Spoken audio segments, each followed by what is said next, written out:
Coogs house rightfully.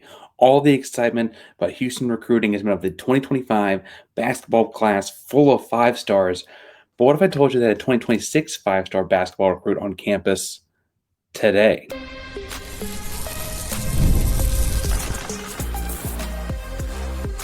You are Locked On Cougs, your daily podcast on the Houston Cougars, part of the Locked On Podcast Network, your team every day. Welcome to Locked On Coogs, the daily podcast about your Houston Cougars. I'm your host, Houston-born teacher and coach Parker Ainsworth. Whether you're a Houston fan or just a hater who came to stop by, thank you for making Locked On Coogs your first listen of the day. But you make your first listen each and every day here at Locked On Coogs. We're enjoying the conversation, but you don't know what to say. Tell us in the comments down below. Oh, I don't know. I was going to say something that makes you feel old because hearing about 2026 recruits being born kind of when I was, anyway, it makes me feel a little bit old to see some of these birth dates out there on 2026s, but that's just the way it is. Today's show is brought to you by Amazon Fire TV. We got more on that and all the great people that bring you Locked On Cougs each and every day later. We got all kinds of stuff to talk about with recruiting and Houston basketball today. I also want to end the show with the 2025-26 roster because it kind of feels like that's complete. Other 2026 recruits are going to get mentioned a lot in the second segment. But we're starting off at the top here with Caleb Holt, the five-star recruit who is on campus visiting Houston today, Tuesday, April 29th. Caleb Holt is a 6'5", 200-pound shooting guard listed everywhere in the country, has him as a top 10 recruit. Some people have him inside their top 5. No one has him a whole lot lower than that 7 or 8 area. He is a big, strong, aggressive basketball player. Plays high school basketball right now in Georgia. He's got ties to Alabama as a state as well. And I pulled some AAU footage of him to try and get a better taste of his game, which is admittedly always an interesting flavor when you're looking at what guys play like. It's, early in the AAU season as we're recording this. So, there's less sets and plays and organizations, a lot more aggression and intensity and those kinds of things. He checks all of those boxes as well. And he's visiting Houston for the second time this week. He visits Houston in an out-of-season visit right now. He actually visited over the winter holiday in the 2023-24 season as a young recruit. So Houston beat Penn, if I'm not mistaken. At least that's the indication from his social media post, was it was that week of the season. And ultimately, you see his, I think his list of recruited schools are all these big time Kentucky, Alabama, Auburn, Ole Miss, and Chris Beard, right? And they're, big SEC schools. That's the region he lives in. But then you have Houston kind of just on there. And he also has talked to Baylor some. It feels like Baylor's kind of fallen out of the race with them as of right now. Scott Drew does get one and done guys, so they may jump back in. I think Houston's got a pretty good shot at this guy. I think the second visit is a good sign for Houston as well. This guy plays on Team USA under 17 team. He'll presumably play on the USA under 18 team and so on as he keeps getting older. He's a really, really phenomenal athlete. I think people kind of naturally think that Alabama, Auburn, Kentucky, even Georgia kind of have the inside scoop on this guy because he's in their backyard. But I do feel like Houston and their style of play fits him really, really well. I actually worry more about Ole Miss and Chris Beard and the way Beard plays basketball fitting him more so because it's a very similar style of basketball, frankly. And so that's kind of where I'm at. I'm looking at that speculative bit. But again, him visiting Houston for a second time is a good thing, I think, for the Houston chances here. Now, when you watch him play, when I say he looks like a Houston Cougar, the thing that sticks out is he is an intense defender. Chest up, arms out, physical with his chest, not his hands, great feet. And I continue to get impressed in watching some of his AU video of the defensive instincts the guy has, when to come over from help side, when to pull the trigger on a switch, when not to. Those kinds of things would just feel really innate to him. I think that's, obviously they're going to scout and teach and all that when he gets to Houston, but having that like good feel for it, I think makes him a natural fit for what Houston wants to do defensively. Houston's the kind of grinded out team defensively, as we know and love, that will need guys that can play that level of physical with their chest and feet, not their hands. That's a key difference between what other physical teams will do and what Houston tries to do, right? And so as you look at this, that level of defense in, again, early AAU season sticks out. Offensively, this dude is a bull in a china closet, big, strong, aggressive, explosive, attacks the rim, attacks the cup. All of his offense, and he's got a lot of tools in the toolkit, all of his offense stems off of that aggression and attack, right? All that offense it stems from getting in the paint, getting him off 2 feet, getting through contact, being strong. He's a good free throw shooter, playing through contact, and all that kind of stuff as well. And he can shoot the mid-range. He can shoot the pull-ups if you play drop coverage and whatever.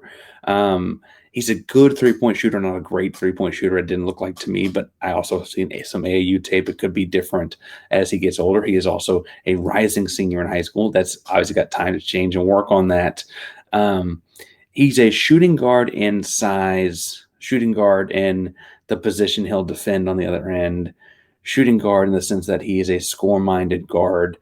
He really, to be effective, has to have the ball in his hands a lot.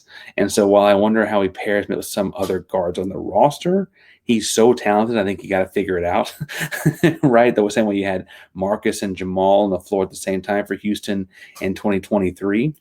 I think you just kind of roll the dice and figure that one out as it goes, because he's super dynamic, super explosive, and just so hard for defenses, even at the high-end AAU level, to stay in front of one-on-one.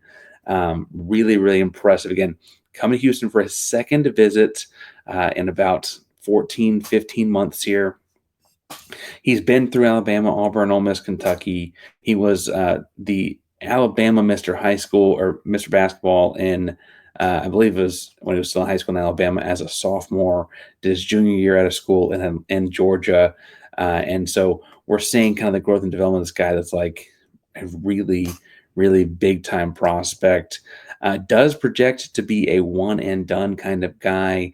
That ruffles some people says the wrong way, but I think that as Houston continues to work into that upper echelon of recruits, that's just the reality of some of the guys you're looking at. Is there's going to be a few of those 5 stars that are one and done guys every year, even if they come to Houston.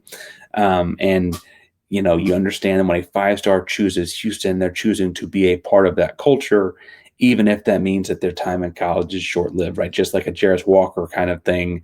There was no doubt that he was like a guy that wanted to be a Houston Cougar in terms of style of play, defensively, and all that kind of stuff, right? But he did go to the draft and did get picked in the top 10. And so like that's how those things go sometimes. When we talk about Caleb being a one and done, the only thing I could see is if someone said like, hey, he's great, he's awesome. At Houston, he's getting 11 or 12 points per game. We'd love to see him leading scorer. You might get a sophomore year out of him or something like that, but I wouldn't bank on it with him if he were to come to Houston. And he visits on Tuesday, the day you're probably listening to this. And looks like he spent a couple days at the university. If you're a student on campus, please be very, very kind. This guy can really help the basketball program, obviously. But moreover, I think that it's another thing worth pointing out that it's a midweek visit.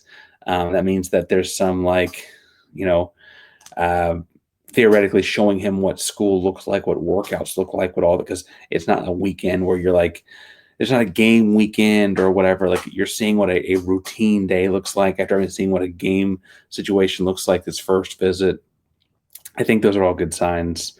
Anticipate seeing some cool pictures posted of him in the swag after a couple days here at the U of H. He's not the only person Houston's talking to the class 2026. I don't even know if he's the only 5-star they could potentially land in that class if he commits. We're going to talk more about them in the second segment. But before we get there, I do want to remind you that today's show is brought to you by Game Time. Now, Game Time is the best place to get last tickets at the lowest prices, guaranteed. Nothing like a playoff game, playoff atmosphere. Houston Rockets hosting a playoff game this week as well. Every bucket, every defensive stop, every single moment feels so big. It's an electric time in the arena. With Game Time, you can be a part of that arena without having to stress about last-minute ticket buying. Game Time also gets you into concerts, theater, comedy shows, anything going on in and around the H or wherever you are. Game Time gets you in. Last-minute deals are great. As tip-off for that playoff game gets closer, the ticket actually go down in price. I love all-in pricing. I love for different venues and different types of events being able to see what my seat is going to look like, what my view is going to look like from my seat. Take the guesswork out of buying tickets. Game Time, download Game Time app, create an account, use code LOCKEDONCollege for $20 off first purchase. Again, $20 off first purchase with terms apply, but create an account, redeem code LOCKEDONCollege, LOCKEDONCOLLEGE, Locked On College for $20 off your first purchase. Download Game Time today. Last minute, lowest prices, guaranteed.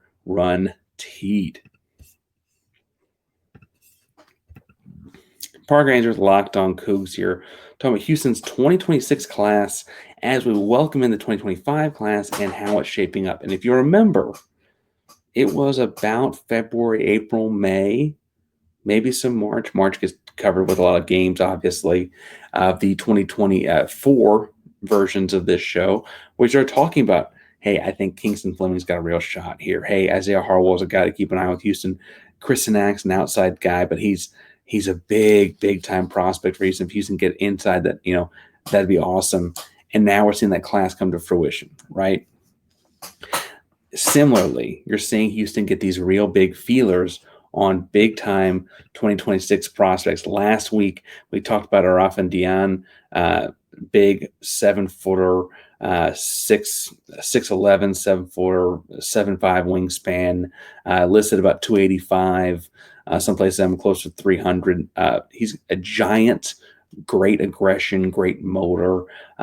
Frankly, the kind of guy that's a giant you might actually get a couple years out of in college because he is a developing offensive guy. But we talked about him last week, and how Sampson went up to Iowa to go visit him. He's originally from Guinea, but he plays in high school in Iowa. This week, Casey Beard was photographed visiting Mason McGee, a high-end 3-star talent. Just got his first Power 4 off the other day. Could see him as a riser. He's a 6-foot guard from Chandler, Arizona. Great handle, tough, physical, especially for an undersized guy. Really more of the true point guard kind of traits out of Mason McGee. And Casey Beard is out there recruiting him in Arizona, it sounds like this week. And then other 2026 that we talked about some, I continue to be really high on Anthony Felicia. That's a guy I'm really high on. That I think he fits the program really well. And then if you're talking about the class of 2026 as a group, I think he really complements what Caleb Holt does, both super aggressive, but Felicia needs the ball in his hands a lot less. He's also 6'5", big, strong guard wing type guy. And they could kind of yin and yang those two wing spots next to a point guard, Kingston Fleming or whomever. If you bring in Isaiah Harwell, the strength of Anthony Felicia, I think, offers the ability to play him at like a 3-4 kind of spot. Really like the pairing that could potentially be. Felicia's at Utah Prep. When you watch most of the Utah Prep film, it's all AJ DeBonsa and all that kind of stuff. Pay attention to what Felicia does. You can see him pairing with a dynamic scorer in the same kind of way he pairs with DeBonsa, right? Other guards in the class, I'm really high on a couple of kids out of DFW.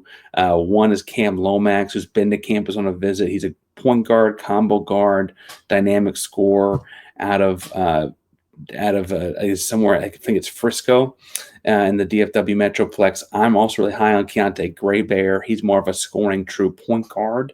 I say that he can do the true point guard thing, but he's an electric scorer. Also from DFW.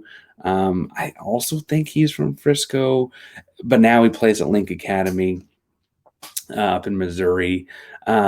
I can't find an official offer online to either one of those guys, but they have both posted on social media, indicated they've been through campus. I know Lomax visited this December. I want to say that Gray Bear visited like 18 months ago. Both have pictures on social media like they've been through that unofficial visit kind of process. I think either one of them would be a great get at a guard spot for the program. Obviously, pulling a kid at DFW is great. It's not so far away. It's in Texas, etc. As far as a close to home kind of guy, I continue to push for Christian Gibson, the point guard. I'd love to see him as a top guard in the Houston area coming to the U of H. Christian Gibson is a little bit of a lot of things very well, kind of a jack of all trades kind of guard. Big, strong, frame, but long arms, so he kind of looks lanky in his like arms and legs, but he's kind of got a sturdy build as well. He plays with Houston Hoops if you're an AAU guy, trying to track U of H potential guys. I should probably go through each of these guys' AAU programs if that's what you're at. I guess as far as Texas teams go, Cam Lomax plays with Pro Skills up in DFW. Gray Bear played with Pro Skills, but now he's on Mocan Elite up in Missouri. Mocan, the Mo part of Mocan. Now that he's at Link, that's an easier, I think, commute for him, to say the least. I was looking through this class, though, and I think another DFW kid that is on, I think, the Adidas group out of DFW called Southern Assault. His name's Seven Spurlock. I guess that's who he played with before. I actually don't know where Seven's playing right now. I remember watching him play in an AAU gym, though, and that dude can fly. He's 6'4". He originally is from Frisco Memorial. There's like 12 high schools in that area. But I think goes to Prolific Prep out in California now. Dude is 6'4" and just a freak athlete. Big, strong, leaps, flies, all those kinds of things. Seven Spurlock. I think it's a guy that Houston fans would love. Think about like a thick version, a 6'4" thick version of Tajay Moore kind of flying, right? Like that kind of flying through the air. I think Houston fans would love having that guy on the roster. A riser, well, I'll continue with the DFW kid. DFW's got a lot of kids in class 126. A riser that I think is worth pointing out here, Davion Adkins, 6'8", also dunks everything. Obviously a very different kind of dunk when you're 6'8", but a very strong dunker. He's a 4-star kid in rising. I bet if Davion Adkins were like 6'10", he'd be a 5-star plus lock, all that kind of stuff. Instead, he's sitting at that 4-star and kind of watching the number go up next to his name. He's really, really impressive athlete and talent. I haven't heard for anyone in the program on this, so it's not like reporting or anything. I think based on like who's where and who's recruiting what areas, I think that Houston's pretty high on this kid named Junior Country from Wasatch Academy, who we've talked about before, played alongside Isaiah Harwell and compliments him really well. I wonder if they're buddies or something like that too, right? There's some aspect of that, but I think that that's a really good complementary player. He may be not the high-end talent of some of the guys like Caleb Holt, who we opened the show with, but he's certainly the kind of guy that is going to play winning basketball. And frankly, could probably be a really star player on a team that it doesn't have national championship aspirations, but is going to be a guy that can do the things you need him to do for a team with championship aspirations like Houston. I think that's important. And frankly, I think it's good that Houston continues to find those kinds of guys. And across the board here, I mentioned a lot of 2026s that offers are hard to find necessarily out there on, but Houston has been seeing recruiting either in pictures of them visit, Houston at their high schools, pictures of them at the U of H or whatever.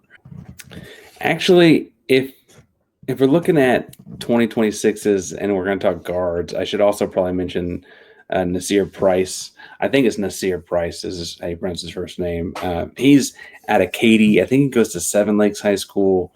I saw him running through an AAU gym as well, and he's a pretty impressive guy. He's a USA camp kind of guy. 6'3", I'd guess 160 pounds. And I would imagine he's the kind of guy that will also get some Houston talk because of that. One of the Texas guys I think doesn't get enough talk about, though, is the Austin Brown kid out of Lufkin. I don't think he's a Houston Cougar. Just not the way the stars aligned there. He's really talented, though. Elijah Williams, Monty Williams kid in San Antonio, a big, strong forward. He plays in the perimeter, but I'd probably still call him a forward as well. There's a kid out of Corpus, Billy White. I think Billy White. It's a number, so it might be Billy White third, Billy White the fourth. He's pretty strong forward as well. I guess 6'7". All these guys really, really impressive. And I think that you're going to see Houston make some pushes at these high-end national guys, but it's not a bad thing to keep the guys from the state of Texas in the back of your mind as well. They're just kind of where Houston's recruiting has gone as of late. That's just kind of, honestly, as you've grown the program, what you've built it up to. Now, I want to talk about what the program's going to look like next year, because I think we're kind of making some decisions on that. But before we get to that, I do remind you that today's show is brought to you by our buddies over at FanDuel, America's #1 sports book, because right now the NBA playoffs are happening, and it is happening over at FanDuel. Right now, new customers can place a $5 bet, get $250 back in bonus bets. I love how simple and easy and crisp that is. It's a fast payout. It is awesome to see the way that pays out and plays out in the palm of your hand in a single, easy-to-use app. You can get in on live prop bets in the same game parlays after the game has already started. Don't miss out. Head to FanDuel.com, claim $250 bonus bets back today. Parker Ainsworth, Locked On Cougs here. And we've been talking a lot about 2026 recruiting because of Caleb Holt on campus. That's going to be a big deal for the Cougs, I think. I think it's going to be a big notable thing. But that kind of goes straight past the 2025-2026 season. And I think there's a lot of people wondering, is Houston done? I have no confirmation. I haven't talked to people inside the program necessarily on this yet. I think they are. I'd say that to say that I think that they've made their decision about whatever Milo Suzanne is going to do. Milo Suzanne is getting kind of talked about in the late 30th picks, like the 38, 39, 40, 41, 42 kind of deal area of the NBA draft. That's early first half, the second round. That's notable because a first-round pick gets a guaranteed contract, and a second-round pick gets to come to camp and try out with the team. Now, typically, those guys, you'll see them get contracts, so there's some sort of a deal between the agent and the franchise. Like Jamal Shedd was given a contract before he even tried out. So it's not uncommon. They are not required to give you one.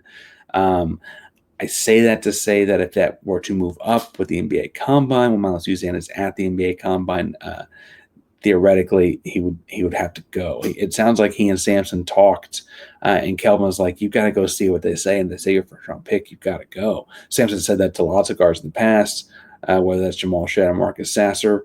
They both came back the first time they went out and got evaluated, actually, and then had their tremendous senior years, each of them being Conference Player of the Year in the American and Big 12, respectively, right? It's not crazy to think that Milos could have the same kind of thing once he has some focused, looks at his game. I do think that as you look at this, though, Houston's kind of situated themselves where if they get Milos, that's awesome. They're veteran and deep.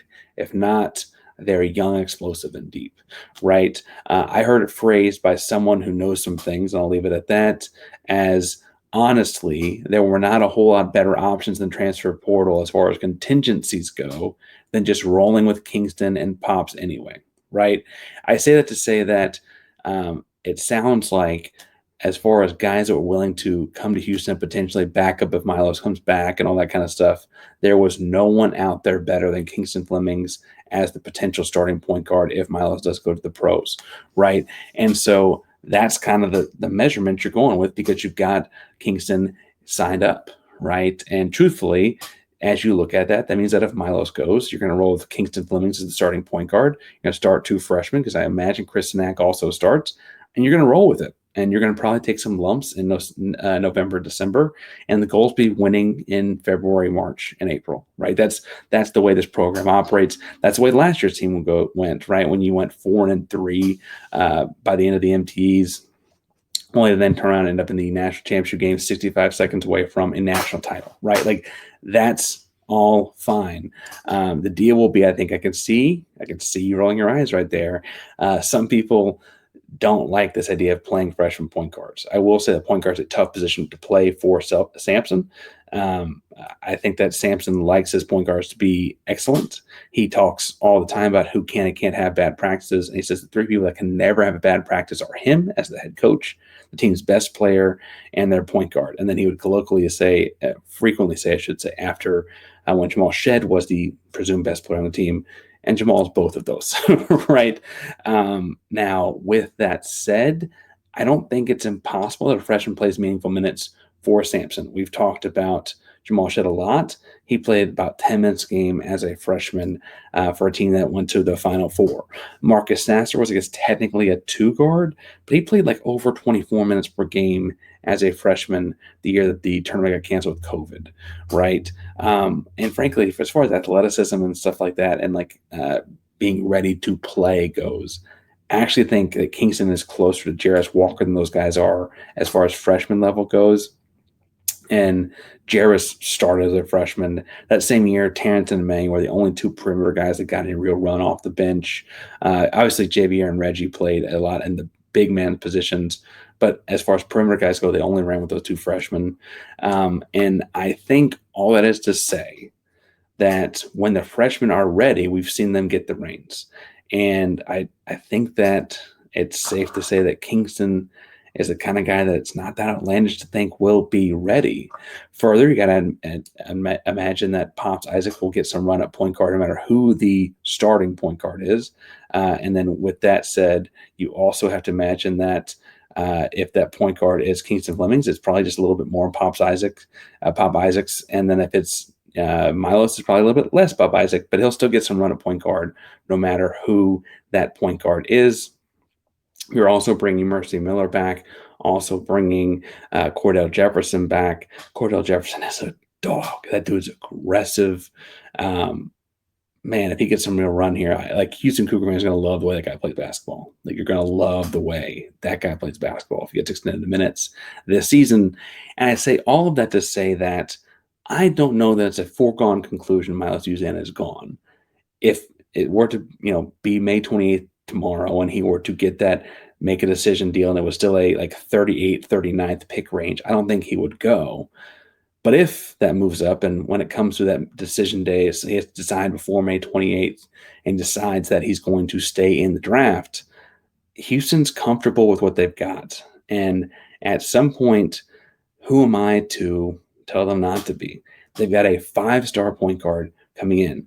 They've got the top 10 transfer portal recruit at the 2 spot, right? They've got Mercy Miller was a high-end 4-star recruit in his own right. Cordell Jefferson, one of the best players in Texas his senior year of high school. I think they're okay. And it's going to be guys you haven't seen do it before. It's going to be guys that you haven't seen put on Cougar Red and do it before anyway. But that doesn't mean it's guys that can't do it. Milos coming back will be great. That immediately with the veteran leadership alone makes this team the kind of team we're talking about playing into April, right? But I think they're going to have a chance anyway. We've seen it happen as I've gone ad nauseum before. When Grimes left, when Dickey left, when Marcus left, when Jamal left, we'll survive whoever leaves. It'll keep on moving forward as long as the culture stays in place and the guys directing that ship are the Sampsons. I think they'll be fine. I'll be talking about this more. If more comes out with Caleb Holt on his recruit trip or other 2026's scheduled visits, we'll be talking about them all along the way. We got football to talk about as well. Working on a couple guests for that this week. We'll talk more as things unfold. But Locked On Cougs here to talk about the Houston Cougars with you each and every day. As a proud member of the Locked On podcast listeners, thank you to the everydayers that join us every single morning to talk all things Houston Cougars. Check us out. Check out Locked On College Basketball for your second listen. That's my recommendation. I'm sitting here talking about some college hoops. Thanks again. And remember, go Cougs.